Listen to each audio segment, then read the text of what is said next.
Hoje a gente vai falar sobre o investimento que mais ganhou popularidade nos últimos anos aqui nas terras tupiniquins. Ele alcançou a marca de 3 milhões de investidores e segue crescendo mês após mês.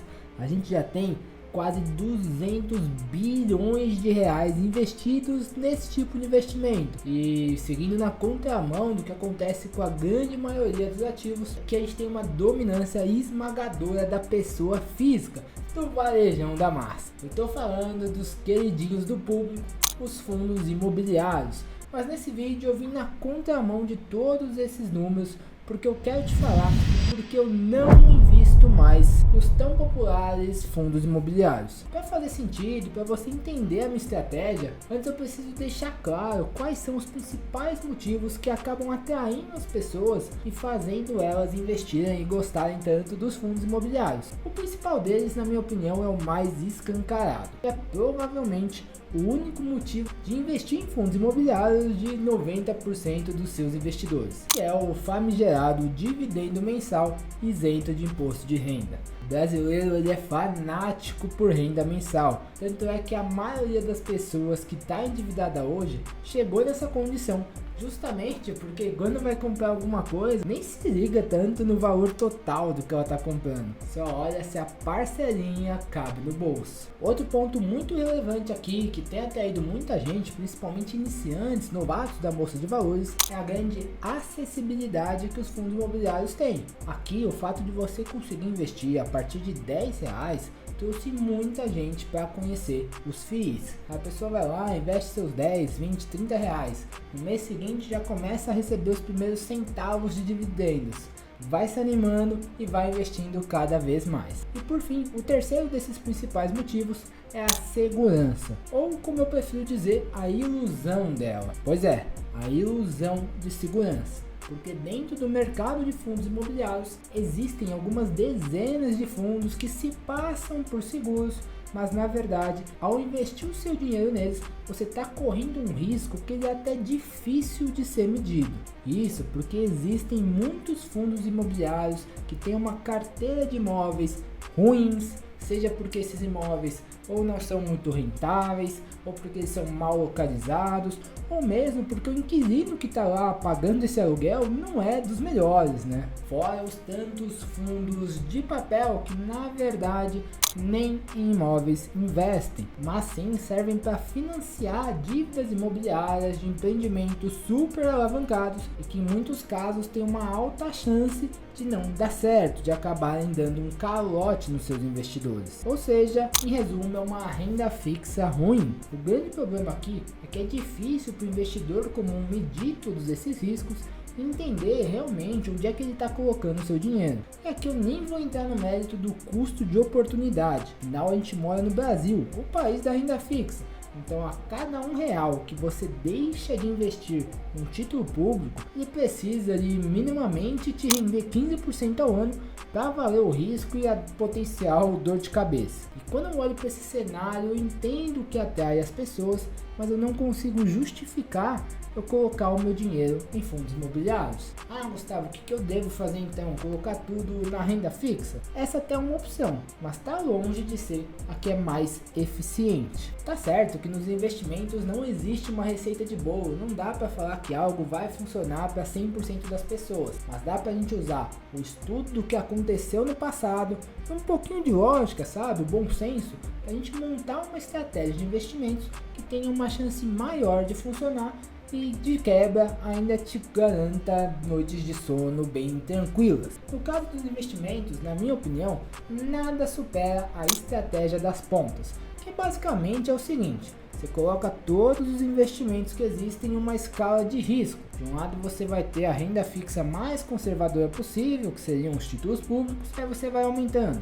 renda fixa privada, fundos de renda fixa, fundos imobiliários, fundos multimercados, e na outra ponta você vai chegar lá em ações, opções e criptomoedas. Na estratégia das pontas, como o próprio nome diz, você só vai investir, olha só, no que tem nas pontas. Tudo que está no meio você esquece, porque não vale a pena o seu investimento. É uma alocação de dinheiro mal feita. Vamos até fazer uma conta aqui para ficar mais claro. Vamos supor que você queira uma carteira que renda 12% ao ano. Você teria nesse caso duas opções. Ou você investe todo o seu dinheiro em algo que você espera que vai te render esses 12% ao ano, que estaria ali no meio da nossa escala de risco, ou você investe parte do seu dinheiro em algo que vai te render 10%, menos do que você gostaria, mas você pega um percentual pequeno do seu dinheiro e coloca lá na outra ponta, em algo que você espera que vai te render 20, 25, quem sabe 30% ao ano. Porque aqui o problema da primeira opção é que você nem tem certeza que vai receber esses 12% e geralmente é um tipo de investimento onde a liquidez é ruim. O que eu quero dizer com isso é que não dá para você tirar o seu dinheiro tranquilamente a qualquer momento. Se a gente está falando de um fundo multimercado, por exemplo, vai demorar aí no mínimo 30, 60, em alguns casos até 90 dias, desde o período em que você pede o seu resgate para você conseguir ter o seu dinheiro de volta. E em um fundo imobiliário, o grande problema é a volatilidade. Já vi algumas pessoas por aí dizendo que colocavam sua reserva de emergência em algum fundo imobiliário. Isso é a maior cagada que você pode fazer, porque se você precisar do seu dinheiro e o mercado estiver num momento ruim, estiver caindo, você vai sim ter que realizar um prejuízo para pôr a mão no seu dinheiro. Então não faz o menor sentido você fazer isso. Agora, na segunda opção, você pode colocar 80% do seu dinheiro na segurança da renda fixa, com liquidez diária, podendo resgatar o seu dinheiro sem riscos a qualquer momento, e o restante, os outros 20%, você coloca aí em ações e criptomoedas, no que você achar melhor. No final, você vai continuar tendo o retorno esperado de 12% ao ano, mas agora você tem 80% do seu dinheiro em segurança, com liquidez diária na maioria dos casos. Só que aquele restante, aqueles outros 20% da sua carteira, tem um potencial de ter uma rentabilidade muito além dos 12% que você está contando. Por isso que para mim é muito mais vantajoso você investir assim. Assim como eu tenho certeza que para você vai ser extremamente mais vantajoso se você apertar nesse botão de like para você seguir acompanhando o conteúdo aqui do canal. E se a gente partir agora para os pontos principais da atratividade dos fundos imobiliários que a gente mencionou aqui, com a estratégia das pontas você já melhora de cara a segurança. Afinal, você vai ter 80% da sua carteira, 70%, enfim, um grande percentual, a maior parte, em um investimento seguro,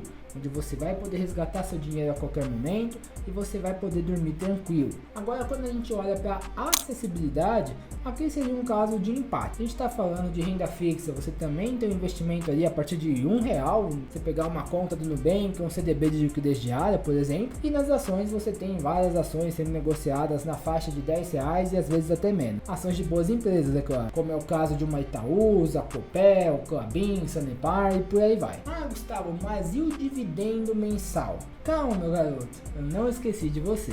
Quem precisa dessa renda mensal, idealmente vai buscar nessa ponta do risco da estratégia das pontas uma parcela maior em ações, ao contrário das criptomoedas, por exemplo. Só que aqui o grande X da questão é como você vai fazer esse investimento em ações. Que a minha sugestão para você deixar os FIIs comendo poeira é montar uma carteira de empresas com um perfil de geração de dividendos, mas não parar por aí, como é o que a maioria dos investidores faz. E ficar aí torcendo, rezando para as empresas te pagarem os dividendos certinho. Não, aqui o que eu faço, o que eu sugiro também que você comece a fazer é pegar assim essa renda passiva das ações, só que adicionar a isso uma renda ativa. Aí sim você vai ver o seu patrimônio e a sua renda mensal começar a voar. Eu te digo isso por experiência própria, porque é exatamente assim que eu invisto meu dinheiro. E olha aqui o nível de renda que eu tenho conseguido. Em junho, R$4.000, 2,21%. Em julho, R$6.800, 3,30%. Em agosto, R$11.700, 3,86%. Esse tipo de retorno você só consegue se usar a sua carteira de ações para gerar renda ativa. Essa é justamente a filosofia de investimentos da comunidade Troca de Ações, um ambiente onde a gente junta pessoas que querem dar um próximo passo nos seus investimentos e passar a gerar todos os meses uma renda ativa com a sua carteira, onde você vai aprender as estratégias que a gente usa e vai contar com o meu suporte pessoal e dos outros membros para fazer a sua carteira decolar de vez. Se isso faz sentido para você e você quer conhecer a nossa comunidade, a maneira como a gente investe, é só clicar no primeiro link da descrição e assistir um videozinho que eu preparei te explicando como funciona. Agora, para outra ponta da sua carteira de renda fixa, para a ponta da segurança, você pode seguir o caminho mais café com leite possível e manter tudo aplicado no Tesouro Selic, um CDB de liquidez diária, ou você pode ir além e aplicar também uma estratégia mais ativa nessa parte do seu patrimônio, que é o que eu faço particularmente e recomendo, porque assim você consegue juntar segurança e também ter um bom retorno.